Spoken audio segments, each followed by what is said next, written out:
bom dal kakšne pregrobe izjave. Jaz moram reči, da sem razočaran in žalosten, da bodo človekove pravice zaradi odločitve Ustavnega sodišča zopet postale igrice za politične stranke, preigravanje za politične stranke in to se mi zdi, da ni v redu. Jaz sem vendarle mislil, da bi Slovenija spada v družbe tiste, ki so malo bolj napredne. Ali se bo vaša stranka kakorkoli vključila v referendumsko kampanjo? Jaz mislim, da glede na to, da smo zakon absolutno podprli, jaz ne vidim nobene razloga, da se ne bi, nasprotno. Seveda taktike še ni, ampak sem pa tisti, ki bom zagovarjal, ne da bomo govorili, da naj ne gredo na referendum, kljub temu, da se to lahko zdaj preračunava, ampak predvsem, da jasno ljudem povemo, kako naj glasujejo, zakaj glasujejo tako in da povemo tudi zaradi vsebine. Taktičnost tle se mi zdi, da ne bo vredno. Ampak to je zdaj moje osebno mnenje, na prvi strani seveda stranka se mora potem tudi odločiti. Ampak jaz mislim in sem prepričan, da bomo šli v referendumsko kampanjo. Pričakujete, da bo šla vlada v referendumsko kampanjo? Ta moment tega ne vem. Socialni demokrati kot del vlade sigurno. Gospod Han, kot kaže, bo očitno referendum nekje v božično-novoletnem času. A obstaja še kak postopek, da bi se to dal še kaj zamakniti in pa kaj to pomeni za samo kampanjo po vašem? Zdaj, toliko daleč naprej gledati je zelo težko. Če ste zračunali, jaz nisem zračunal, potem to drži.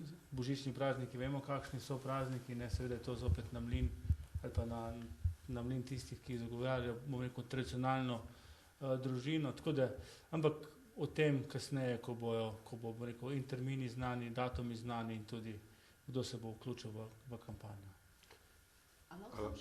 Mislim, če nimate glede tega, mene zanima, ste danes je koalicija kaj dobila, se bo kaj dobila, namreč, kaj veste, se razpravlja o možnosti razglasitve izrednih razmer. Ne, mislim, glede na stanje v državi, glede beguncev smo se pogovarjali o marsičemu. Ta moment pa je potrebno se jasno povedati, smo se v koaliciji pogovarjali predvsem, kako zadeve urediti, na kakšen način v izrednih razmerah. Jaz upam, da se vam ne bo potrebno pogovarjati o izrednih razmerah, ker veste, kaj pomeni izredne razmere. Torej, zaenkrat se še o tem ne pogovarja? Zaenkrat se na nobenem, bomo rekel, formalnem delu o tem ne pogovarja. Kako pa komentirate to zahtevo po sklicu izredne seje in pa predloge opozicije, verjetno jih poznate? Jaz ne poznam, ker sem tale moment prišel v hišo. Sem videl, še ena seja, ki bomo teoretizirali, se pogovarjali, kazali s prstom drug na drugega.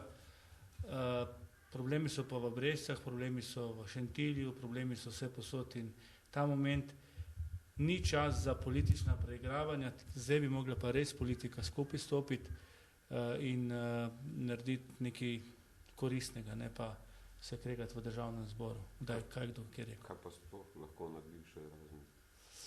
No, poglejte. Glede na te visoke pritoke beguncev, 10 000.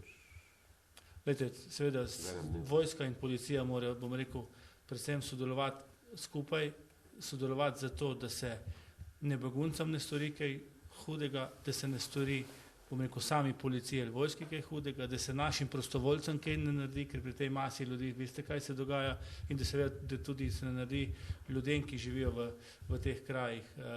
Mi imamo državo drugačno kot Avstrija, kot Nemčija, ker meje prosto, mislim, ne moramo kar tako zapirati, ker tudi zaradi konfiguracije ne gre, ampak veste, v vojski in v policiji in še kje druge imamo dovolj, bom rekel, modrih mož, da bojo znali zdaj modre odločitve sprejemati, kako čim manj ogroziti, bom rekel, vse te težave. Tako da, težko je biti ta moment pameten, kot je 10 000 ljudi vsako minuto prihaja. Jaz nisem tako pameten, je pa to veliki problem.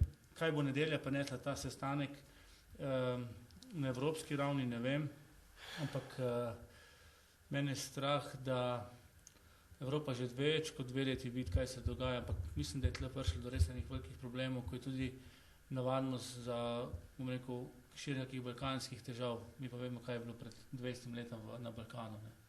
Tako da, Jaz bi rad čim manj pred medijem nastopil na tej begunki, ker nimam kaj pametnega povedati. Jaz ta moment nimam kaj pametnega povedati, se opravičujem. Res ne. Ker ne vem, kaj bi lahko rekel. Ker je zadeva zdaj pa ratala preresna. To je pa situacija, ki sploh ne vem, kaj treba narediti. Mislim, jaz ne vem, kaj treba narediti. Ne. A bi lahko te koridorje naredili v bistvu, ali mislim? Ja, verjetno se vsem tem razmišlja. Ne. Samo tudi koridor, ko narediš, ne, je treba te ljudi potem kam dati. Ne moramo spustiti sred koridorja. Pa, ne. To je tako. Mi imamo Gornjo Radgono, rečemo. Ne. Ja. Kaj bomo Gornjo Radgono se pripravili v center mesta, tam je meja. Mi imamo ta problem. Ne. Hrvati imajo drug problem, je lažje. Lažje. Mi imamo zelene meje, bistveno več, kot imajo Avstrijci. Ne. Če bi vsi tako delali, kot delajo Hrvati, pol... Ampak, veš, zdaj lahko mi govorimo tlele iz toplega prostora, skupaj govorimo